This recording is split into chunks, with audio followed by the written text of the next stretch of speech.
Good morning student. तो आज हम करेंगे क्लास 9 साइंस का chapter 13 why do we falls ill. Okay student, now let's start. Health and its failure. सबसे पहले हम इस चैप्टर में स्टूडेंट हेल्थ के बारे में बात करेंगे। What do you mean by health and its failure. Health क्या है और इसके फेलियर होने के क्या रीजंस, क्या कारण है स्टूडेंट। ओके, तो सबसे पहले बात करते हैं हेल्थ की student. Health is a state of physical, mental and social wellbeing. Health physically, mentally और सोशली, अगर कोई फिजिकली, मेंटली और सोशली ठीक है तो we can say that this person is healthy और the health of this person is good. Okay, तो there are some conditions, necessary condition for good health. अच्छी हेल्थ होने के लिए कुछ कंडीशंस हैं स्टूडेंट। अगर ये कंडीशंस होंगी तभी हम कहेंगे कि उस पर्सन की जो हेल्थ है वो सही है, गुड है। Okay, first is good physical and social environment. उसका जो फिजिकल और सोशल इन्वायरमेंट स्टूडेंट वो अच्छा होना चाहिए। गुड इकोनॉमिक कंडीशन, उसकी इकोनॉमिक कंडीशन भी अच्छी होनी चाहिए student. Okay, social equality and harmony, उसे समाज में बराबरी का दर्जा मिला होना चाहिए, वो सोशली इक्वल होना चाहिए। ओके, अब वन बाय वन को देखते हैं स्टूडेंट। ये good physical and social environment include clean surrounding, good sanitation, okay, proper garbage disposal, clean drinking water.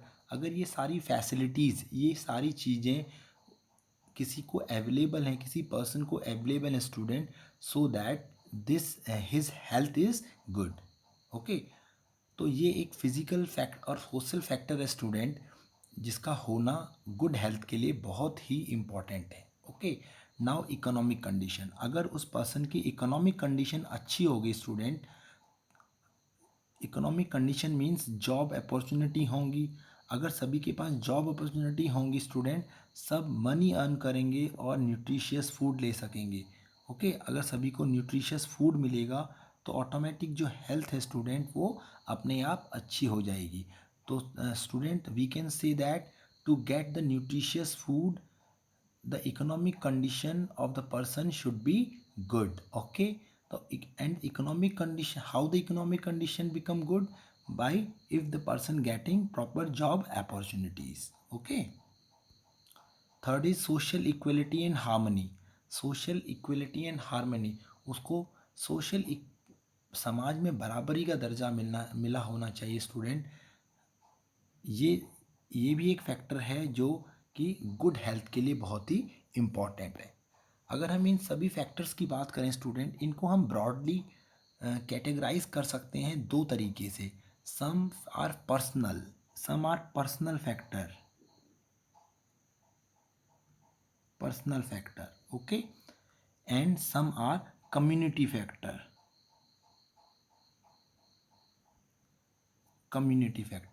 तो if two factors, personal and community factors, are good, so that the health of a person will become good. Okay, अब हम बात करेंगे student next,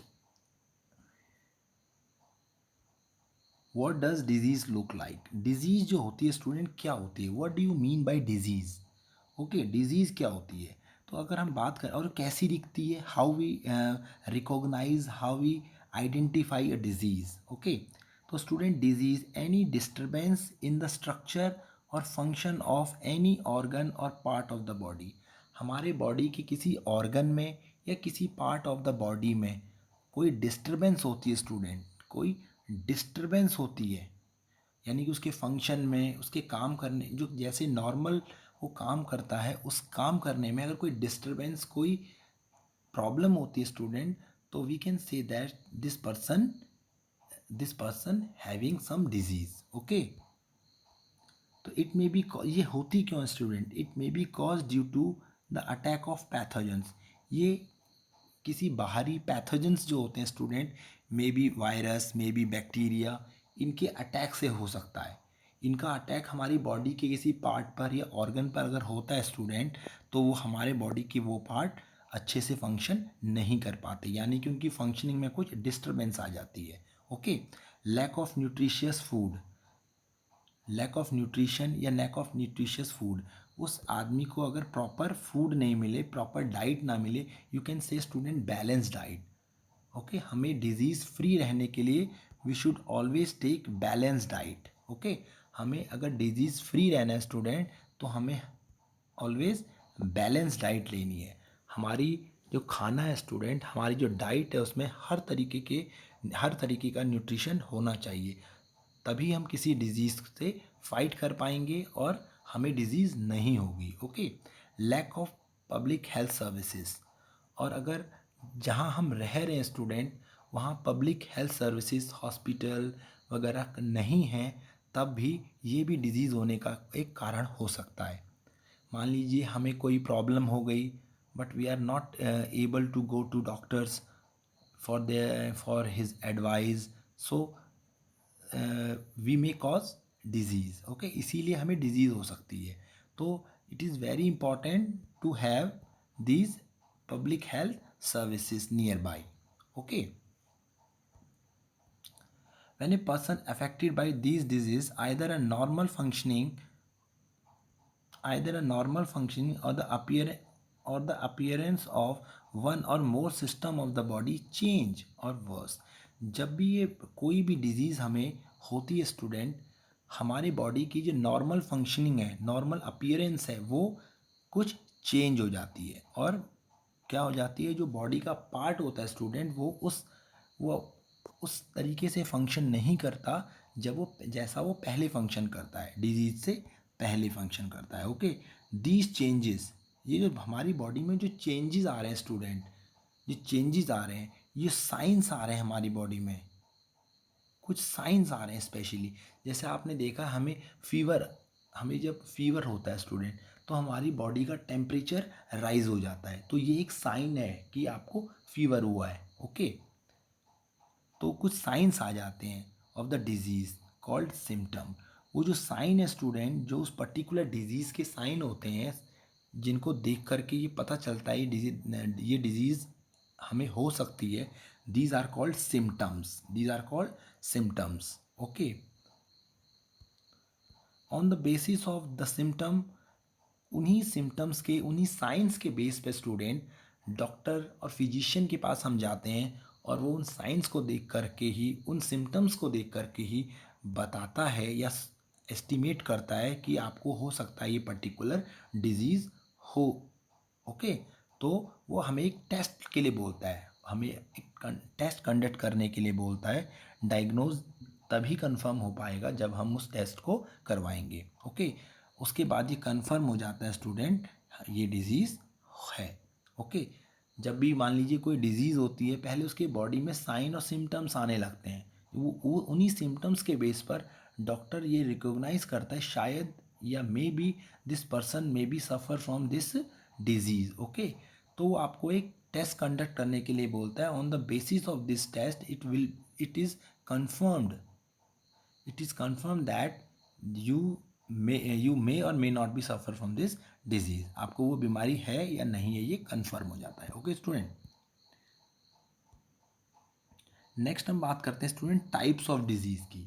okay, disease are of different types, बहुत तरीके की होती हैं स्टूडेंट डिजीज़, डिफरेंट टाइप्स की होती है। Now here we discuss about two, one is acute, one is chronic.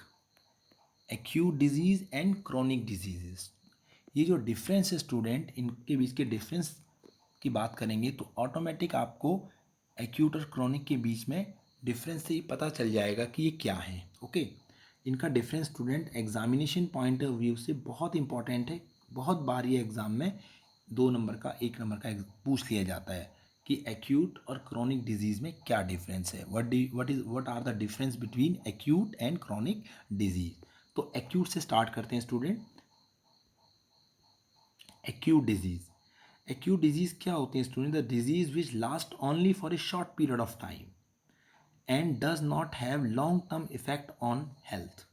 ये जो डिजीज़ होती हैं स्टूडेंट, ये बहुत ही शॉर्ट टर्म के लिए होती हैं बॉडी में, और जब बॉडी उससे रिकवर कर जाती है उसके बाद ये इनके जो साइन और सिम्टम हैं बॉडी में नहीं दिखते, और आदमी दोबारा पहले की तरह फिर हेल्दी हो जाता है। Okay, but in case of chronic disease last for a long time last for a long time and has a long term drastic effect.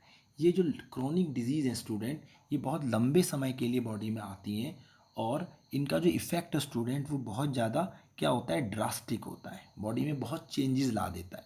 Okay, लेकिन एक्यूट के केस में जो चेंजेस हैं स्टूडेंट वो ड्रास्टिक नहीं होते, और कैसे होते हैं student, short period of time के लिए। Okay, short period of time के लिए होते हैं। सेकंड, एक्यूट में patient recover completely after the cure.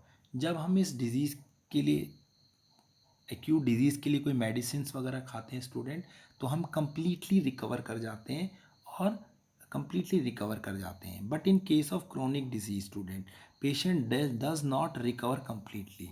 इसमें आप कितनी भी मेडिसिन खाइए, बट जो पेशेंट है स्टूडेंट वो कंप्लीटली रिकवर नहीं करता, कहीं ना कहीं उसकी बॉडी में उस डिजीज़ के सिम्टम्स रहते हैं। Okay, there is third one, there is no loss of weight और feeling of tiredness afterward.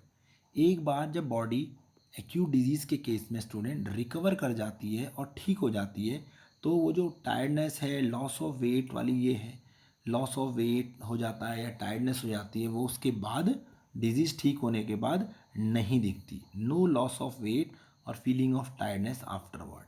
Disease ख़त्म होने के बाद ये सब सिम्टम उसमें नहीं रहते। ओके, बॉडी कंप्लीटली अपने आप को रिकवर कर लेती है। But in case of student, अगर लॉस ऑफ वेट स्टूडेंट होता भी है तो वो बड़े शॉर्ट ड्यूरेशन के लिए होता है। जैसे जैसे आप उस डिजीज़ से रिकवर करते हैं तो वो लॉस ऑफ वेट का जो प्रॉब्लम है वो भी सॉल्व हो जाता है, वो भी ठीक हो जाता है। Okay, but in case of chronic disease there is a loss of weight और feeling of tiredness permanent. But in case of chronic disease student, जो लॉस ऑफ वेट है वो परमानेंट रहता है, फीलिंग ऑफ टायर्डनेस, हमेशा थकान सी जो feel होती है हमेशा लगती है। यानी कि जो क्रोनिक डिजीज़ होती हैं स्टूडेंट, उनका इफेक्ट बॉडी में परमानेंट होता है, but the effect of acute disease are not permanent, is temporary, okay. कुछ एग्जाम्पल है स्टूडेंट, कोल्ड, जुकाम लगना, कफ, खांसी, typhoid, cholera, these are acute disease. Okay, in case of chronic, example of chronic student, diabetes, tuberculosis, elephantiasis, arthritis and cancer. इन सभी disease को आप देखिए स्टूडेंट, क्रोनिक डिजीज़ को, ये सारी डिजीज़ जब बॉडी में एक बार आ जाती हैं तो ये कंप्लीटली उस आदमी की बॉडी इन डिजीज़ से रिकवर नहीं करती। इन उसके साइन और सिम्टम बॉडी में परमानेंट रहते हैं। ओके, वो साइन और सिम्टम कम और ज़्यादा हो सकते हैं, but they are permanently showed in the body.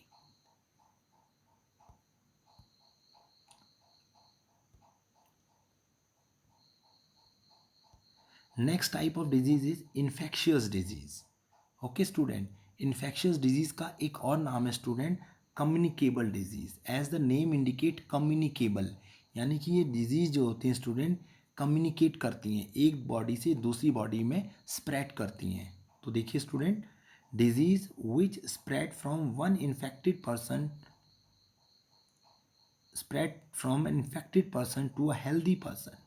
ये ऐसी डिजीज़ होती है स्टूडेंट जो इन्फेक्टेड पर्सन को, जिसको वो डिजीज़ है, उससे एक हेल्दी आदमी को, एक हेल्दी पर्सन को हो सकती हैं। And these disease are spread through air, water, food, vectors, physical contact, और it may be sexual contact. Okay student, तो there are some examples of these infectious disease. Common cold, जो जुकाम होता है स्टूडेंट, ये बहुत ज़्यादा इन्फेक्शियस होता है। आपने नोटिस किया होगा स्टूडेंट, कई बार हमारे आसपास अगर किसी को कॉमन कोल्ड होता है तो आप देखिए, जिसको कॉमन कोल्ड होता है उसके आसपास सभी को धीरे धीरे कॉमन कोल्ड होने लगता है। ओके, धीरे धीरे कॉमन कोल्ड होने लगता है। हालांकि कॉमन कोल्ड जो है स्टूडेंट, ये डिजीज़ जो है वो क्या है, इट इज़ एक्यूट डिजीज़, धीरे धीरे बॉडी ऑटोमेटिक अपने आप ही रिकवर कर लेती है, लेकिन it is infectious, it is highly infectious. जो कॉमन कोल्ड है स्टूडेंट, जुखाम है, ये बहुत ज़्यादा इन्फेक्शियस होता है। Okay, next is chicken pox, mumps, measles, typhoid, cholera, tuberculosis. Tuberculosis को स्टूडेंट टीबी भी बोलते हैं। Okay, malaria and AIDS. AIDS student एक सेक्सुअली ट्रांसमिटेड डिजीज़ है, और भी ये फिजिकल कांटेक्ट से और भी तरीके से ये स्प्रेड हो सकती है एक पर्सन से दूसरे पर्सन में। इसको हम आगे डिस्कस करेंगे। ओके, इसकी फुल फॉर्म होती है student acquired amino deficiency syndrome, AIDS. Okay, तो हमने क्या देखा student, infectious disease are those disease which spread from an infected person to a healthy person through different ways by air, water, food, vector, physical or sexual contact. Okay, next is non infectious. इसके opposite देखिए student, non infectious, बिल्कुल opposite है non infectious, यानी कि ये disease non infectious है, एक person से दूसरे पर्सन को नहीं होती। ओके, और we can also say non communicable disease, कि नॉन कम्युनिकेबल है, यानी कि एक पर्सन से, यानी इन्फेक्टेड पर्सन से हेल्दी पर्सन को ये ट्रांसमिट नहीं होती, स्प्रेड नहीं होती। तो ये लिखेंगे student, disease which are not spread from an infected person to a healthy person. ऐसी डिजीज़ जो एक इन्फेक्टेड पर्सन से, जो एक इन्फेक्टेड पर्सन से एक हेल्दी पर्सन में स्प्रेड नहीं हो सकती। These disease are called non infectious और non communicable disease. Okay, means student, if a person having a non-infectious disease come in contact with an infected person having a disease, non-infectious disease, if a healthy person come in contact with the person, this disease will not spread. Okay, यानी कि जब कोई भी आदमी जिसको ये non infectious disease है student, berry rickets इस टाइप की डिजीज़ हैं, जब वो आदमी किसी ऐसे आदमी की कांटेक्ट में आता है स्टूडेंट जो हेल्दी है, बट वो उस हेल्दी पर्सन को ये डिजीज़ स्टूडेंट स्प्रेड नहीं हो सकती। So that these disease are called non communicable disease. Okay, तो देयर आर सम एग्जाम्पल, बेरी, ये विटामिन से होने वाली डिजीज़ है student, rickets, scurvy, night blindness, diabetes, cancer, high blood pressure, ये सारी जो डिजीज़ हैं स्टूडेंट, ये नॉन इन्फेक्शियस डिजीज़ है, means these disease cannot be transferred from infected person to healthy person. Okay, आपने घरों में देखा होगा स्टूडेंट, आजकल बहुत ज़्यादा आप देखेंगे लोगों में high blood pressure, low blood pressure, ये बड़ी कॉमन डिजीज़ है स्टूडेंट। देखिए, ये नॉन इन्फेक्शियस है, आप देखेंगे, और ये नॉन इन्फेक्शियस है, और यू कैन से इट इज़ क्रॉनिक स्टूडेंट, ये क्रॉनिक डिजीज है स्टूडेंट। क्रॉनिक इसलिए है, देखिए, if a person is suffered from high blood pressure और लो ब्लड प्रेशर, तो उस आदमी में इसके साइन और सिम्टम हमेशा रहते हैं, परमानेंटली रहते हैं, कभी कम हो सकते हैं, कभी ज़्यादा हो सकते हैं, बट अल्टीमेटली उसकी बॉडी में वो साइन और सिम्टम्स होते हैं। ओके, तो it is non infectious, but you see it is chronic also. Okay, next are causes of disease. ये जितनी भी डिजीज़ के बारे में हम डिस्कस कर रहे हैं स्टूडेंट, इनके कारण क्या हैं। ओके, तो disease are caused by, disease क्यों होती हैं स्टूडेंट, फर्स्ट इज पैथोजेंस, इनका मेन कारण है पैथोजेंस, लाइक वायरस। आजकल आप जो डिजीज़ के बारे में स्टूडेंट सुन रहे हैं, कोविड-19, it is a viral disease, एक वायरल डिजीज़ है, और एक आज की डेट में जो डिजीज पेंडेमिक हो चुकी है, पूरे संसार में हर कंट्री इससे इतनी इन्फेक्टेड हो चुकी है, इतनी परेशान हो चुकी है, इतने लोग इससे सफ़र कर रहे हैं स्टूडेंट, बहुत प्रॉब्लम हो रही है ना। इसीलिए आपकी जो क्लासेस देखिए, we are taking online classes. Okay, bacteria, fungi, protozoa and worms, these all are pathogens. these all are pathogens. ये सभी स्टूडेंट क्या हैं? पैथोजेंस हैं. इन्हीं पैथोजेंस के कारण कोई डिजीज़ किसी भी पर्सन में हो सकती है. Second is poor health and under nourishment. Okay, किसी की पुअर हेल्थ, और बेसिकली स्टूडेंट पुअर हेल्थ का कारण अंडर नरिशमेंट में है. अगर किसी पर्सन को अगर प्रॉपर नरिशमेंट नहीं मिलेगा, यू कैन से बैलेंस डाइट नहीं मिलेगी, तो वो पर्सन क्या होगा? उसको डिजीज़ हो सकती है. May be cause due to this some disease. Okay, अगर आप अच्छा खाना, बैलेंस फूड नहीं खाते हैं, अच्छा खाना नहीं खाते हैं, ओके, तब भी आपको डिजीज़ हो सकती है. Malfunctioning of the body part. अगर आपकी बॉडी का कोई पार्ट, ऑर्गन अच्छे से काम नहीं कर रहा है, तब भी आपको कोई ना कोई डिजीज़ स्टूडेंट हो सकती है. तो malfunctioning of the body part is it is a cause of the disease. Environmental pollution, ये तो आज की डेट में बहुत बड़ा कारण है स्टूडेंट डिजीज़ स्प्रेड होने का. So many problems, so many disease are cause due to this factor, environmental pollution. Environment में जितना पोल्यूशन बढ़ेगा स्टूडेंट, कोई ना कोई डिजीज़ हमारी बॉडी को धीरे धीरे अपने होने लगेगी हमारी बॉडी को. अस्थमा एक डिजीज है स्टूडेंट, बेसिकली पॉल्यूशन, ज़्यादा पॉल्यूशन की प्रॉब्लम से भी हो जाता है.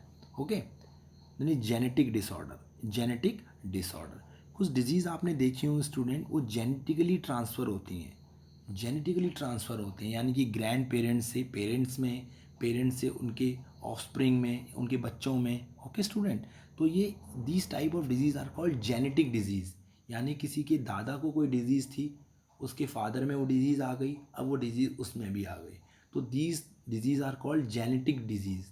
Means these disease are transferred from their grandparents to their parents, then come to this person. Okay, तो these are called genetic disease और जेनेटिक डिसऑर्डर. तो student these all are the causes of disease. Okay student, तो आज की हमारी video यहीं तक है student. Hope you understand all the discuss point in this video student. अगर इस वीडियो में जितनी भी बातें डिस्कस हुई हैं student, if you have any doubt, any query regarding this video, you can ask in the comment section. Okay student, thank you.